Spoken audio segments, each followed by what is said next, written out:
2 Samuel. Chapter 15. Verse 1.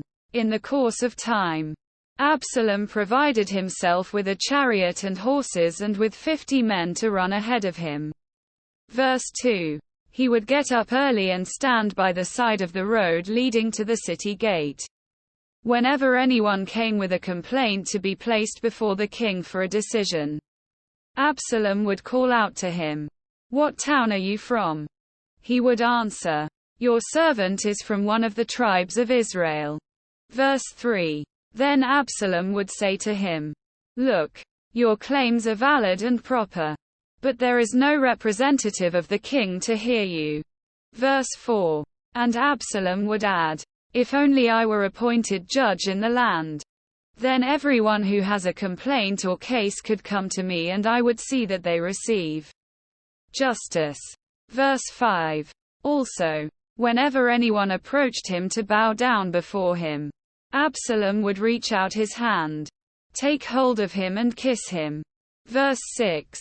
Absalom behaved in this way toward all the Israelites who came to the king asking for justice. And so he stole the hearts of the people of Israel. Verse 7. At the end of 4 years, Absalom said to the king, "Let me go to Hebron and fulfill a vow I made to the Lord." Verse 8. While your servant was living at Geshur in Aram, I made this vow. If the Lord takes me back to Jerusalem, I will worship the Lord in Hebron. Verse 9. The king said to him, "Go in peace." So he went to Hebron. Verse 10. Then Absalom sent secret messengers throughout the tribes of Israel to say, "As soon as you hear the sound of the trumpets, then say, 'Absalom is king in Hebron.'" Verse 11. 200 men from Jerusalem had accompanied Absalom. They had been invited as guests and went quite innocently, knowing nothing about the matter. Verse 12. While Absalom was offering sacrifices, he also sent for Ahithophel the Gilonite, David's counselor, to come from Gilo, his hometown. And so the conspiracy gained strength, and Absalom's following kept on increasing. Verse 13. A messenger came and told David, "The hearts of the people of Israel are with Absalom." Verse 14. Then David said to all his officials who were with him in Jerusalem, "Come, we must flee, or none of us will escape from Absalom. We must leave immediately, or he will move quickly to overtake us and bring ruin on us and put the city to the sword." Verse 15. The king's officials answered him, "Your servants are ready to do whatever our lord the king chooses." Verse 16. The king set out, with his entire household following him. But he left 10 concubines to take care of the palace. Verse 17. So the king set out, with all the people following him. And they halted at the edge of the city. Verse 18. All his men marched past him, along with all the Kerethites and Pelethites. And all the 600 Gittites who had accompanied him from Gath marched before the king. Verse 19. The king said to Ittai the Gittite, "Why should you come along with us? Go back and stay with King Absalom. You are a foreigner, an exile from your homeland." Verse 20. You came only yesterday, and today shall I make you wander about with us, when I do not know where I am going?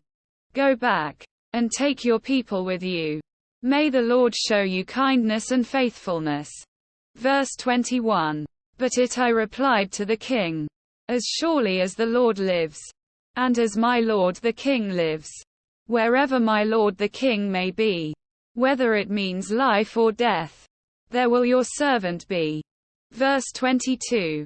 David said to Ittai, "Go ahead, march on." So Ittai the Gittite marched on with all his men and the families that were with him. Verse 23. The whole countryside wept aloud as all the people passed by.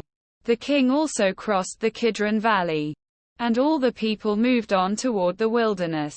Verse 24.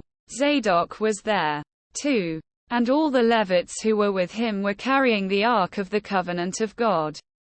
They set down the ark of God, and Abiathar offered sacrifices until all the people had finished leaving the city. Verse 25. Then the king said to Zadok, "Take the ark of God back into the city. If I find favor in the Lord's eyes, he will bring me back and let me see it and his dwelling place again." Verse 26. But if he says, "I am not pleased with you," then I am ready. Let him do to me whatever seems good to him. Verse 27. The king also said to Zadok the priest, "Do you understand? Go back to the city with my blessing. Take your son Ahimaaz with you, and also Abiathar's son Jonathan. You and Abiathar return with your 2 sons." Verse 28. I will wait at the fords in the wilderness until word comes from you to inform me. Verse 29. So Zadok and Abiathar took the ark of God back to Jerusalem and stayed there. Verse 30. But David continued up the Mount of Olives, weeping as he went. His head was covered and he was barefoot. All the people with him covered their heads too and were weeping as they went up.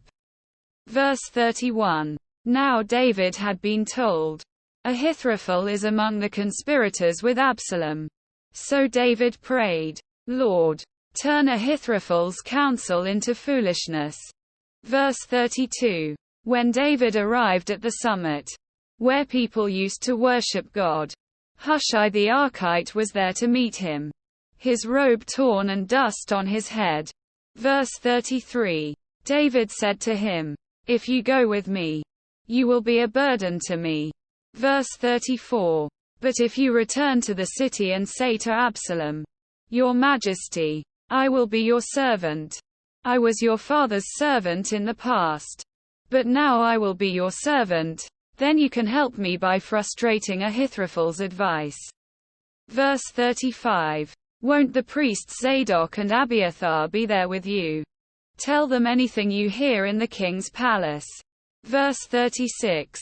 Their 2 sons, Ahimaaz son of Zadok and Jonathan son of Abiathar, are there with them. Send him to me with anything you hear. Verse 37. So Hushai, David's confidant, arrived at Jerusalem as Absalom was entering the city.